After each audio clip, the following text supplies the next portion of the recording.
Welcome to the Real Estate PB&J Hour on Money Talk 1310 and 100.9 FM. Rose and Womble Realtor Paul Fuquay is here to share market facts, the fundamentals of selling, buying, owning, and improving your home, plus interesting experts. Now, here is Paul.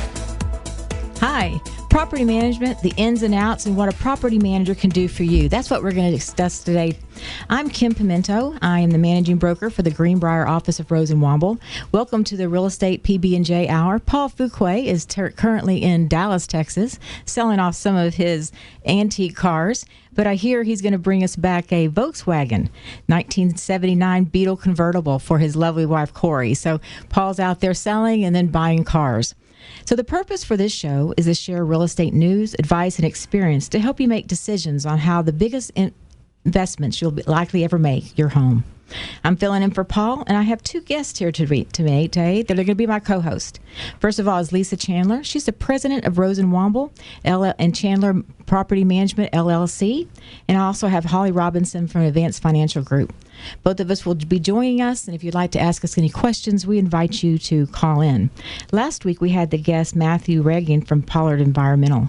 To listen to that episode or any other episode that we had, you can go to YouTube and search the Real Estate PB&J Hour, episode 33. Matt was very informative, so if you think you have an underground oil tank, that episode is probably worth going on and watching. This hour is all about the fundamentals of real estate, what you can do to maximize your ownership, buying and selling power. If you'd like to talk to me or Lisa or Holly on this hour, please call 575-497-1310, 757-497-1310. Or you can call Paul's line, even though he's not here. You can call him on another day, 757-449-7463. We welcome you here, and we're just going to talk a little bit about some of the stats that we had today. And, of course, we want to make this relaxed. Lisa and Holly are invited to join in anytime they would like to. So we would like to make it relaxed conversation. If you have a question for us, please make sure you call in at 757-497-1310. So I was just going to kind of go over the history of our median sales price and days on the market. So right now we're in August 2022. Back in August 2017, homes were on the market 34 days on the average days on the market, and a median sale price of $242,900.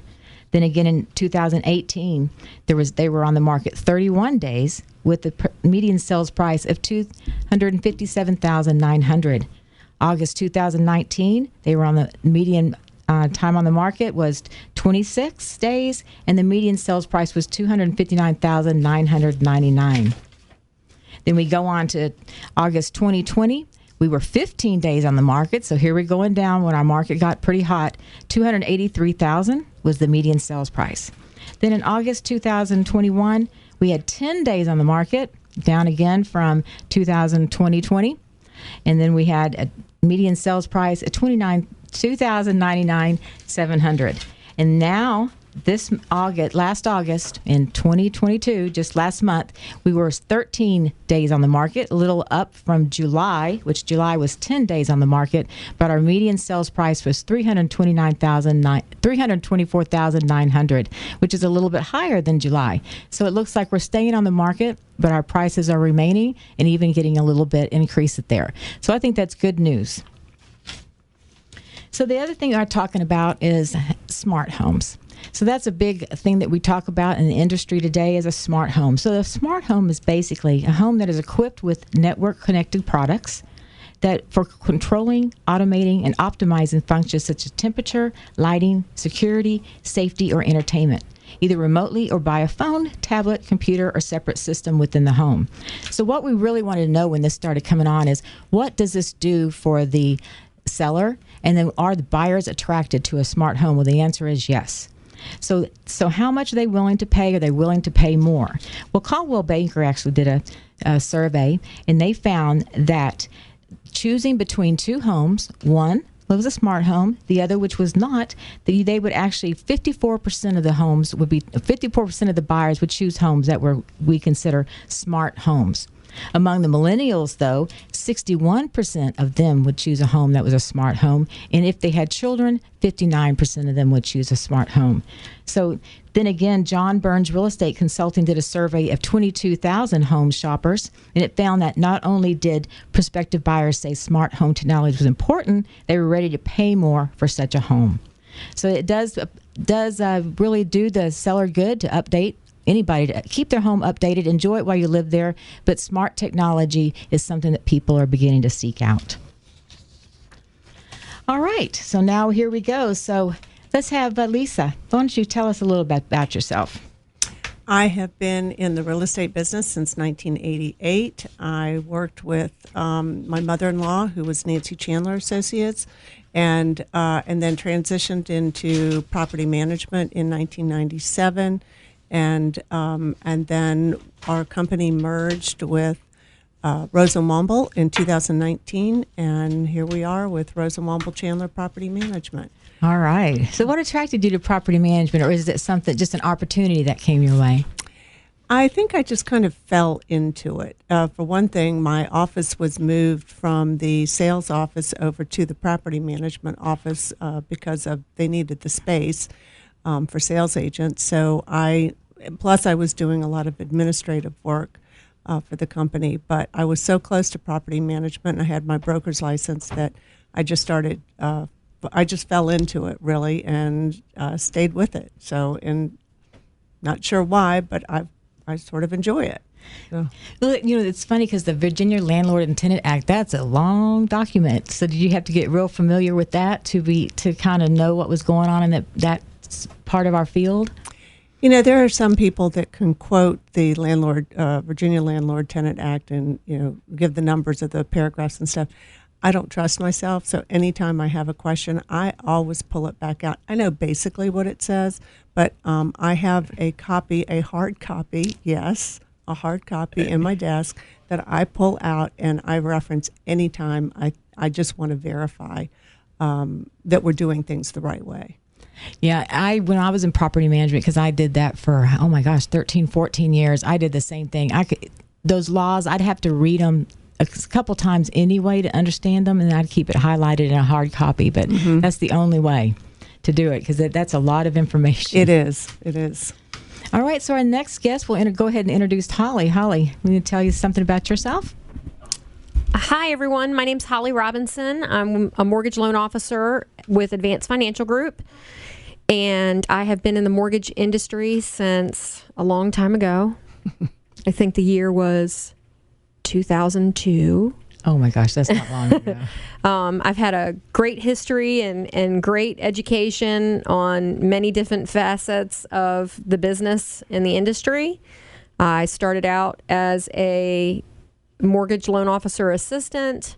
I became a processor. I did some underwriting. I've worked in manufactured home departments. I was around when we were doing those crazy interest-only 80-20 loans, 100% financing, subprime financing. So that was an interesting time and turn of events. I've gone back to processing, being a loan officer assistant again.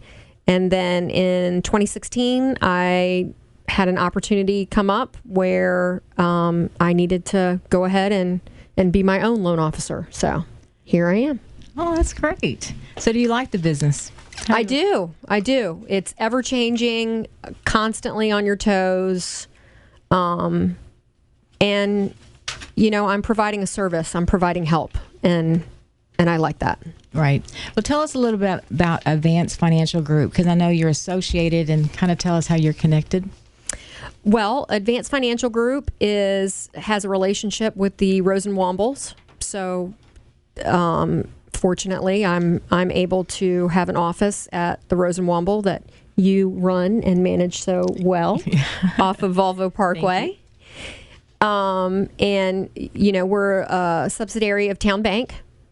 So ultimately, Town Bank is our main umbrella, and we are, affiliate of Town Bank and have their processes, procedures, their networks, and bank relationships. Right. So what? Anything special that y'all are offering right now, or what's the advantage of using Advanced Financial? Well, I mean, the customer service that you're going to get from any of our loan officers and any of our team is top notch. It's certainly different than what you could expect from a big box company. You know, we're absolutely local. We are in your real estate offices. Advance is in the Rose and Womble offices. However, if you work with Berkshire Hathaway or if you work with Howard Hanna, our other town affiliates are in those offices. You know, it's great with the one-stop shop. The ability to have that relationship and have your team member with the real estate agent that you're working with, it's always a huge relief and great teamwork when you can rely on that individual that is in your office and you can go and physically present and you're going to meet them and see them and, you know, hold them to the fire. Great. Well, thank you very much. All right. Well, we'll just run over right quick what we talked about last week before we go into our station break, and we'll come back and talk about property management more. Remember, you're listening to the Real Estate PB&J Hour on Money Talk 1310, 100.9 FM, and 1310 AM. We welcome all phone calls, 757-497-1310. And so last week, remember, we talked about oil tanks. We had we talked about things for, do you test for current leakage? What steps we taken if you found an oil tank? Is there any funding available? And the answer is yes, to assist homeowners confronted by a leaking heating oil tank. How long does the process take? And is there local or state federal inspection required? When should a prospective purchaser for a home consider bringing in someone from your firm? Other than well water, septic systems, radon, and oil tanks, what other environmental issues are there out there? And we found out there were several. Matt was very informative, so please get on and listen to that if you want to understand more about oil tanks. And remember, if you see a strange pipe sticking out by your house, you probably have an underground oil tank there. So remember that. So we are going to go on to the station break. Before we go, Holly, can you say our rates? Absolutely. So our non-conforming rates, which is loan amounts greater than $647,200, looking at about 5.5 with 1 point discount point. For our conforming 30-year, it's about 6 1/8, paying 1 point. Our conforming investment properties, considering that you're putting 25% down, is about 6.5, paying 2.5 points. FHA, 5 3/4 with 1 point. VA, 5.5 with 1 point. Thank you very much. Thank you. All right, and we'll be right back. We're going to welcome you back. Please come and ask some questions. Now back to the Real Estate PB&J Hour on Money Talk 1310 and 100.9 FM. Rose and Womble Realtor Paul Fuqua gives you the fundamentals of real estate selling, buying, owning, and improving your home. Hi, welcome back. You're listening to the Real Estate PB&J Hour on Money Talk 1310, 100.9 FM, and 1310 AM.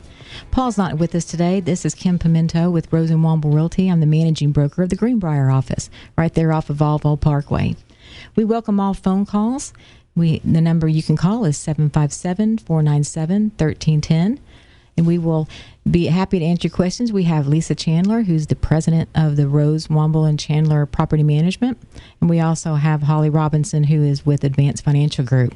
So today we're going to talk about property management, the ins and outs, what we expect of the owners, what we expect of the tenants, and Holly's going to talk a little bit about investment loans. So we'll start with Lisa. All right, Lisa. So tell us a little bit about what you do and kind of where you are. Anything you want to tell us about what your department is and what y'all offer us? So, Rose and Womble Chandler Property Management, LLC. We are a separate company. I'll probably shorten that to RWCPM because it's just a mouthful. I like that better. Yes. And as I said, we formed in 2019 in November. However, the two companies that came together, Rose and Womble Division of Property Management and Chandler Property Management, we have managers that have been in the business. Some have been in the business for 25, 30 years, and then we have some newer managers, but we bring a long history of experienced property management. What our company does and what many property management companies do is that we are the third-party manager for owners who want to, many of them are owners who don't live in the area anymore, or they live in the area, but they do not want to interface with the tenants. Yeah, a lot of owners are like that. They want that buffer of somebody else managing the property and dealing with maintenance and handling court issues if needed, and also managing the tenants so that the tenants aren't calling the owners directly. Yeah, it's kind of like guard dogs. They kind of want a guard dog. It is. So we are the middleman. We handle about 2,000 units. Most of our units are single-family apartment. We have a few multifamily complexes, but mostly single-family homes, condos, duplexes, that sort of thing. And going in, so things that people need to think about going into property management when they want somebody to manage their property is how much involvement do they want to have. It's really important to still be interested in keeping up your property, keeping it in good shape, in all the systems running in good shape, and because that's an investment. You are protecting your investment, regardless of whether you're still living in it or you have bought it strictly for investment purposes. You want to keep it so that when you decide to sell it, that it's in good shape and ready to go. And we have varying. So you do have to stay involved. You have to communicate with your property manager, and getting into, and the management agreement serves as that guide, our contract with each other about who's responsible for what, and that guides the relationship. And we have our own property management agreement that we've crafted, had our attorneys look at to make sure that we are in compliance with the current laws, and because that's extremely important to us. And it doesn't. So once somebody decides to pull the trigger on having somebody else manage their property, it's very easy to start the process. We do have some fees that are involved that an owner might want to keep in mind. We have a setup fee, which is about $225. We do ask that there be a minimum reserve in the owner's account of $300. And what does that reserve do? Because I know my owners used to ask me that a lot. What is that for? It's some people call it an owner's reserve, a repair reserve. We call it, and then we have a repair limit, but it's really for small, minor repairs. We don't want to have to call the owner to have, like the flapper on a toilet, right, replaced. And so that allows us to make quick repairs and to pay the vendor and get that taken care of. Anything over $300, and this is our company policy, anything over $300, we have to get the owner's permission to do the repair, so that they should be aware of it and not be surprised coming down the road. That's probably the main thing that I know that owners really didn't like when I would hear complaints about properties that managed by other companies or one themselves. They spent all my money. Mm-hmm. And I guess that some people will spend more than $300. But sometimes I know that I always called and asked, and that's important because I think that it shows them that we're not just trying to waste their money away and get some bids or something. Right. Now sometimes, if you have an emergency, that we are calling a vendor in to handle water intrusion, hot water heater bursts. And what you're really trying to do is prevent or minimize as much secondary damage as you can. So we may have to make that call, and we may have to spend over the limit of $300, but it's to protect the integrity of the property and also to not inconvenience the tenant, because ultimately you want to keep your tenants happy so that they are good tenants to you in return. And hopefully it works that way. Yeah, there's nothing better than a good tenant that keeps the house up. It's just like you go, wow, man, I just love it when I go walk into a house and it was all nice and clean and tidy and the AC filters have been changed. It was like, all right, I keep these people. Yeah, it's the perfect tenant that you don't want to lose. Now, Rose & Womble offers two products. Don't you offer one that if you don't want to use it as a manager will help you obtain a tenant? Yeah, we do. We have it called. We call it a one-time rental, and it is or an exclusive right to rent. So there's two products that we offer. One is really just a marketing fee. It's $500. We put it in the MLS, but the owner is responsible for taking all calls, all showings, and then also writing their own documents, writing the lease, collecting the monies, and then they manage it. But owners that want that service are trying to get the exposure on the MLS, and which they don't have access to otherwise, and to the realtor community to show their property. The other one, which is a one-time rental agreement, is where we, for 1 month's rent, we will list the property, we'll take pictures, we'll put on the market, we'll take the phone calls, we'll show the property, we will write a lease. We prefer to have the owner's lease, to use, but it has to be a generic lease. We don't write it on our company lease. It's a generic lease, and then the owner, and we collect the security deposit, but it's made out to the owner. We give that all to the owner, and then the owner wants to manage it.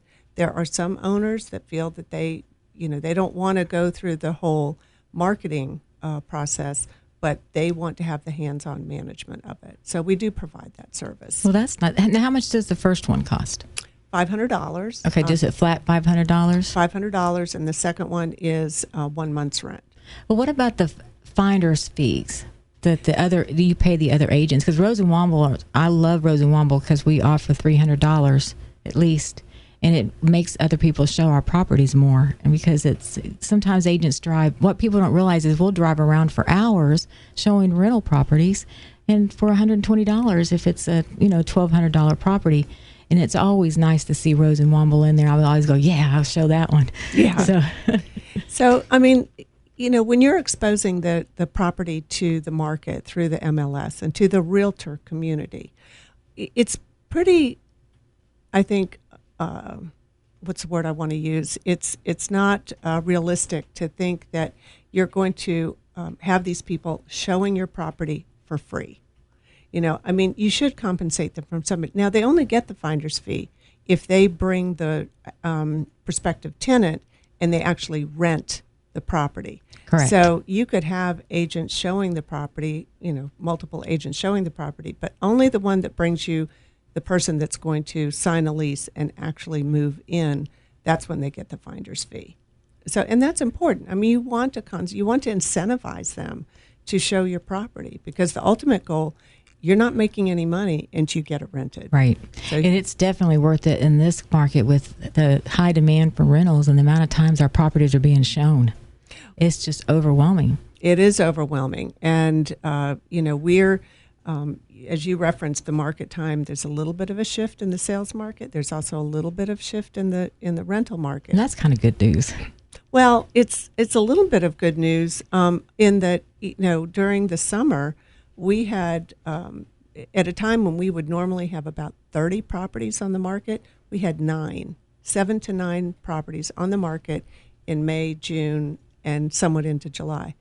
We would sometimes have 20 applications on one property. Wow. And, we have to process every single one of them.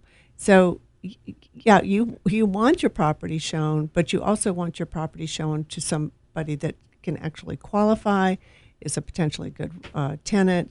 And, the market has been great, but it's going to be nice for it to just click down a little bit. So it's a little bit. Now, when you have that many applications, who has the final say on that? Do you let the owners if there's 3 great ones, do the owners get to choose? Mm-hmm. They do. So we have certain criteria that we ask the applicants to meet before and they what is even that criteria? So for us in our company, it's a credit score of 600 or more.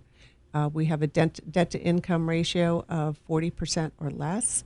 They have to have good rental history and verification, and they have to be employed. They have to have proof of employment, which is pretty important. And what about pets? I mean, what's your policy on pets?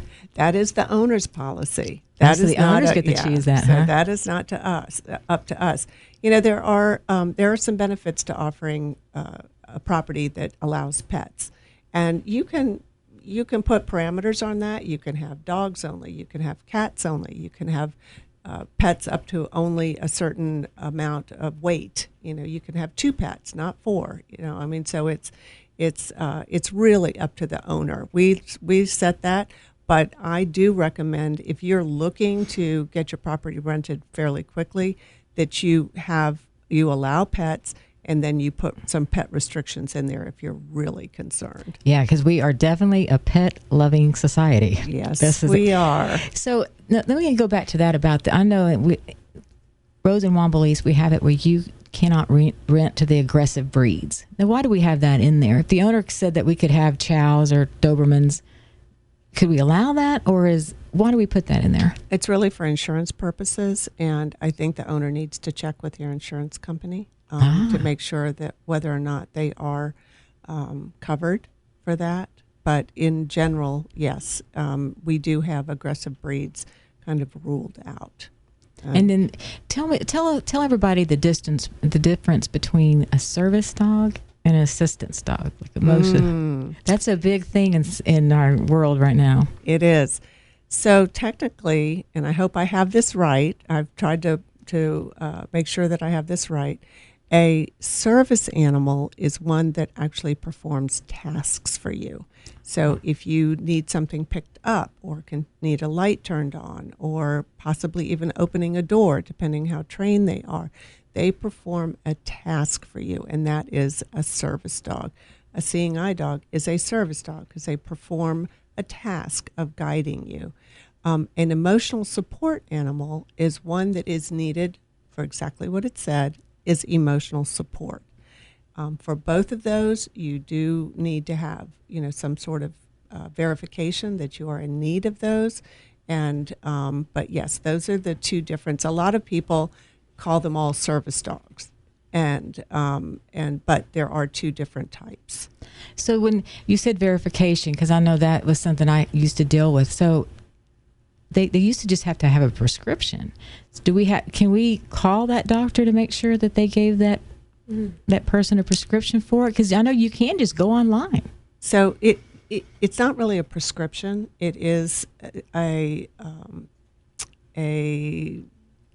guess a professional source is verifying the need for the animal. Oh, okay. Okay, so there needs to be some sort of written document that, and unfortunately in our times, yes, you can get some pretty good documents right off the internet. So, but, in the scheme of things, we have to accept them. But yes, we are better covered if it shows that it's a professional, came from a professional's office. Like a counselor or a doctor? Could be a counselor, a doctor, could be a psychiatrist, a psychologist. It could be an LCSW. It could be, it could be any of those. But verification is needed. Right.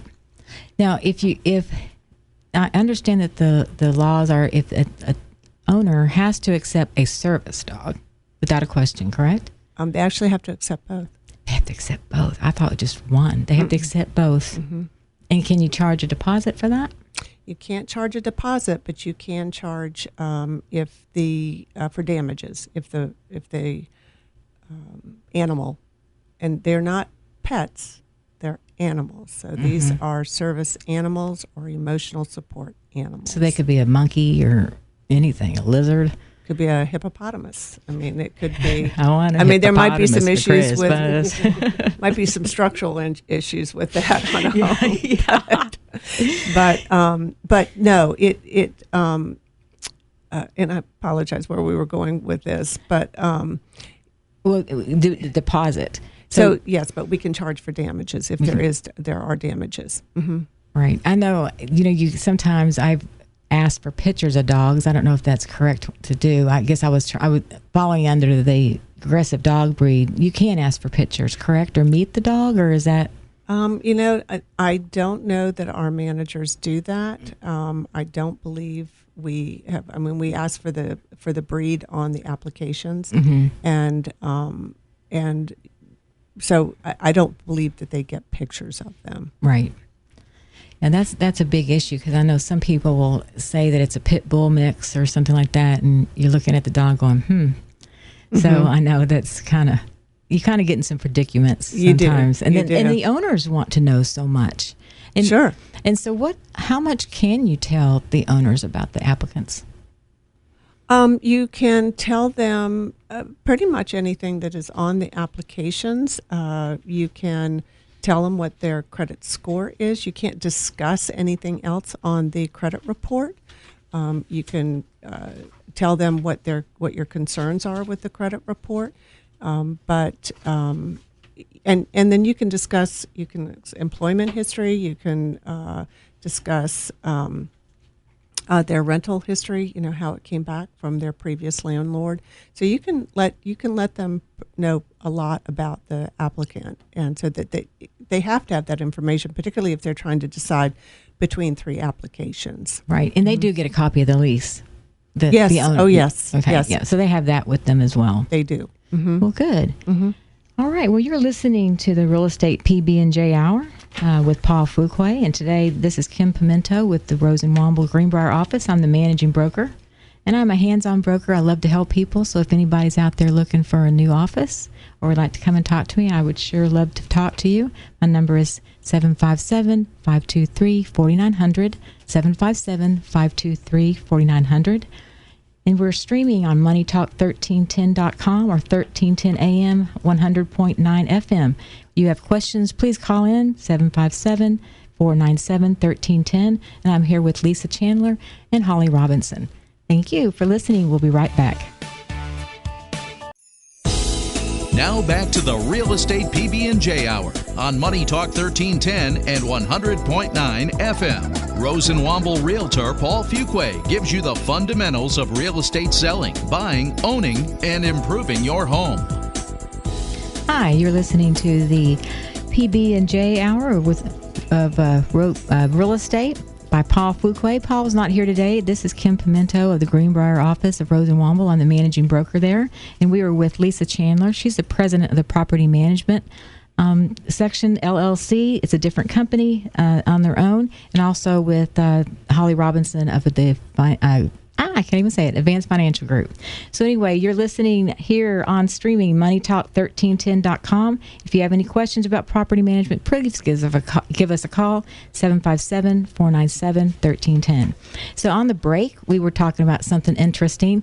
Lisa was talking about, because Holly brought it up, about renter's insurance. So do you require that? We do require renter's insurance. It is...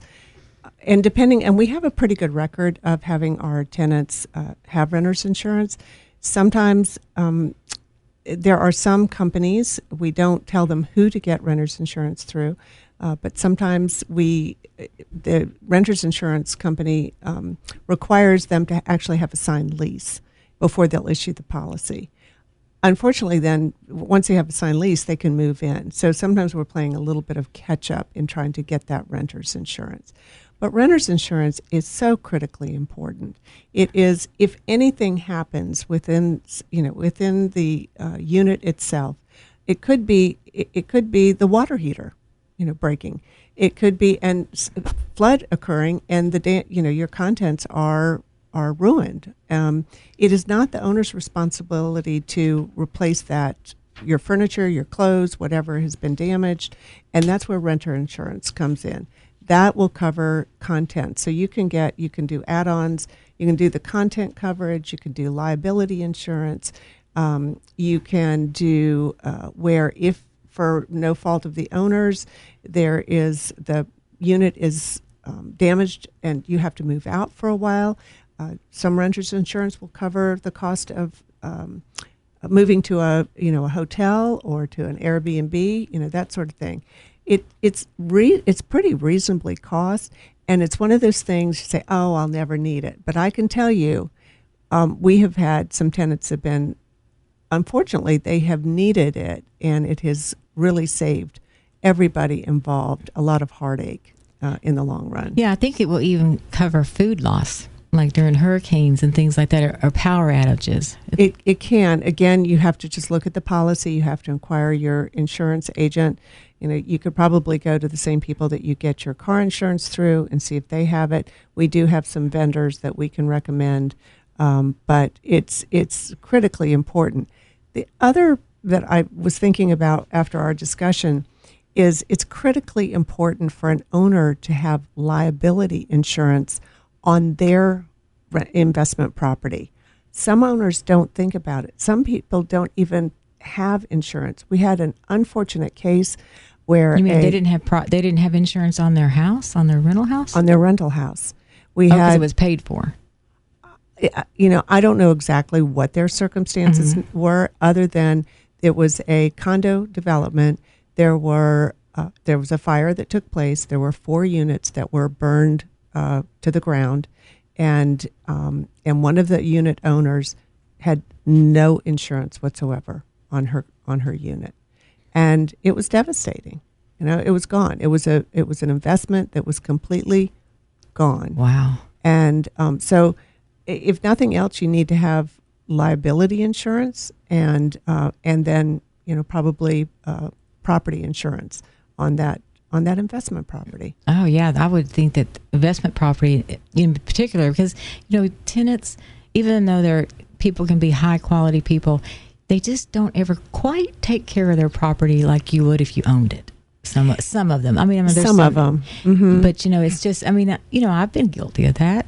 Didn't keep the lawn up. When I was younger, or lived somewhere. You're not quite as careful carrying that. Something up the stairs. It's just when it's not yours. Right. You have a kind of a different attitude sometimes. Right. So what about the owners? How are the owners? Anything to say about some of the owners? The owners are, for the most part, they're pretty engaged in their properties. We would hope that they would be engaged. I think for some owners, they don't have a budget set aside for that investment property. And so when there are major expenses, it could be a water heater, it could be a roof, it could be a HVAC system. When those fail, and they have to replace them, a lot of times they are not monetarily prepared for that. And that is another thing, is when we take over management of a property, we know that your property is in perfect condition, as much as any property can be in perfect condition. But just over the course of time, you could have nobody living in the property, or one person living in the property, and something's going to break, something's going to fail. Systems have a certain shelf life, and they are going to possibly fail. So it's not anything the tenant did, it's not anything that anybody did, but your HVAC system might go out. A water heater, only has so much of a life to it. And so we can't guarantee it's not going to be in the same condition exactly as when you left it, because the course of time and normal wear and tear is going to occur. We'll try to keep it up as best as we can, but we sometimes have owners that say, well, that never broke, or we never had a problem with that when we lived there, and we lived there for 5 years. Well, that's great. You got through those 5 years without having any problems, but it's on the 6th or 7th year that now we're managing it. The tenants are in there, and something has failed. So it's those things you just kind of have to keep in mind. Yeah, it's like what is the difference between normal wear and tear? There seems to be a fine line there. What is a normal wear and tear? To me, that's a scuff on the wall, maybe a little nick in the door frames, or things like that, a scratch here and there. But sometimes you'll get some people trying to pull off normal wear and tear, pretty, like the TV mounts on the wall when they do that, the holes in the walls, Right. So, we kind of address that in the lease, where you have things that you cannot install as a tenant. You can't install without permission. You can't put up a satellite dish unless you have express permission. I think the TV wall mounts, if you attach anything to the wall, you have to take it down and you have to make it good. You just can't do that. Normal wear and tear can get a little, it's not black and white, it's a little gray areas sometimes. But oftentimes you can go into a property and you can tell when you have paint spilled all over the carpet. Okay, that's not, right. not normal Well, wear and how long tear. is the life expectancy of carpet? It depends on the carpet, what kind of carpet it is. If you have a carpet that's been in there for 20 years, I'm pretty sure, I don't care what it's made of. Even if it's AstroTurf, I'm pretty sure it's not. It doesn't have. It's not supposed to last that long. So I think it really depends on the kind of carpet. So that would be hard to address specifically. Great. So tell us your phone number and everything where people can reach you right quick before we go over to Holly. So our company phone number is 757-436-5500. That gets you to a customer service coordinator, and they can direct you to the right person. You can also call me direct, Lisa Chandler, 757-222-6214. We do have offices in Newport News, Suffolk, the Harborview office, Ghent, and in Ocean View. But we cover from Newport News over to Virginia Beach and Chesapeake and Suffolk. Yeah. Great. Thank you. Mm-hmm. All right, Holly. So if someone is listening to this program and they wanted to purchase a rental property, tell us a little bit about what would that entail. Okay. Well, initially, maybe some obstacles for wanting to purchase a rental property. Some things to think about would be if you are coming out of a 1031 exchange, which is your 1031 exchange is you owned an investment property, you've sold that, you've got that money held in some type of escrow with a third party, and you're going to reuse that money to purchase another investment property. Well, there's a window on that, and that's 180 days. So the difficulty of finding a rental property sometimes in 180 days in order to take advantage of that tax break on your 1031 exchange, that can definitely be a problem. Credit score, basic qualifications, they are a little bit more stringent on approval for purchasing an investment property. You do have to have reserves. Usually it's about 6 months reserves. That's required and liquid. We want to see that in, regular banking, checking, savings accounts. Some could come from investments. Percentage could come from investments. But for the majority, they want to see that you're able to put your hands on that money if you need to access it.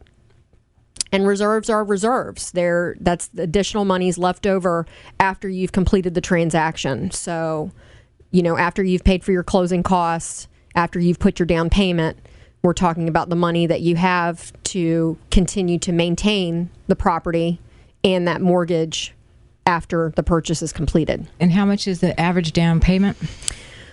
Well, the sweet spot is 25% down. We will do loans for a minimum of 15% down on investment properties. But of course, the higher the risk, the higher the interest rate, or at a minimum, maybe not even the higher the interest rate, but definitely you're going to pay more in points to obtain that interest rate. Oh. So maybe talking about, investment properties, and our seller is an investor, and they have listed their property for sale now because they've done their renovations. A term called a flip property comes to mind. And a flip property is a home that it's been owned for a short period of time and then sold at a sizable profit.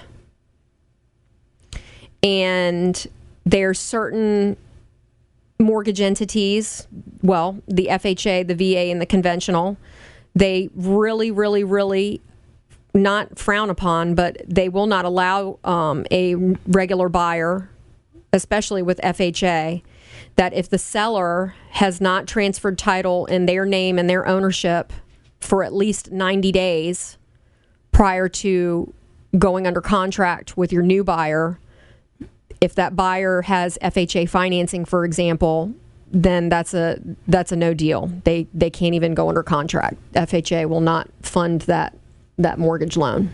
All right. Well, before we wrap the show up, Holly, tell us where we can reach you, your name and phone number right quick. Holly Robinson at 757-435-0354, 757-435-0354, Advanced Financial Group. And where all can you do loans? Oh, my goodness. We just added places. Colorado, Pennsylvania, Florida, North Carolina. Virginia. Ohio. Ohio, that seems like an odd one. Tennessee. Well, that's a good one. I think Memphis is pretty nice. Yeah. All right. Well, I want to just say thank you very much for Lisa Chandler, president of the Rose and Womble Chandler Property Management, LLC. And thank you very much for Holly Robinson from the Advanced Financial Group for coming. And we would like to just say we hope you have a wonderful evening and a good weekend. And thank you so much for listening to our show. And you can also call or just visit Paul at paulfuquaywilter.com. Or you can, again, go on YouTube and look up the PB&J real estate PB&J hour. You have to put the real estate first on YouTube. You can see all our other episodes that we've done. And give us a call if you'd like. Thank you so much. Bye-bye.